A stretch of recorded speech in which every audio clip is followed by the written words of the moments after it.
روایت کے مطابق لفظ کشمیر کاش اور میر کا مرکب ہے۔ کہا جاتا ہے کہ کاش حضرت سلیمان علیہ السلام کے شاہی دربار میں جنات کا سردار تھا، جبکہ میر پریوں کی سردار تھی۔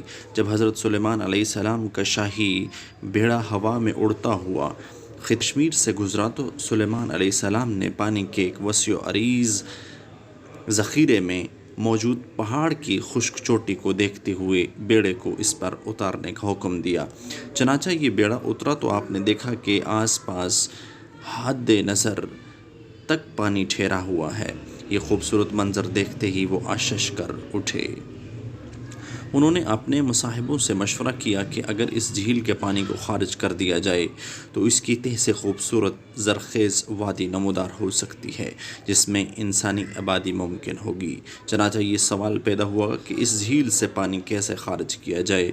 جنوں کا سردار کاش جو اس میٹنگ میں موجود تھا، اس نے پیشکش کی کہ وہ یہ فریضہ سر انجام دے سکتا ہے، لیکن اس نے یہ فرمائش کی کہ اگر وہ یہ خدمت سر انجام دے تو شاہی دربار میں موجود میر پری اس کے عقد میں دے دی جائے۔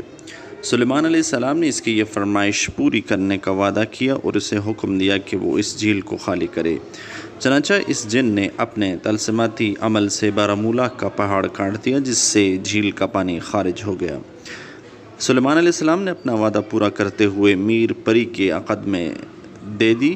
یوں کاش اور میر کی نسبت سے اس خطے کا نام کاش میر رکھا گیا، جو صوتی تغیر سے کشمیر بن گیا۔ سری نگر کے عقب میں کوہ ہرمکھ کی چوٹی پر تخت سلیمان اس واقعے سے منسوب ہے۔ 14ویں صدی میں جب سید علی عمدانی کشمیر تشریف لائے تو انہوں نے شاید اسی تناظر میں کشمیر کو باغ سلیمان کا نام دیا گیا۔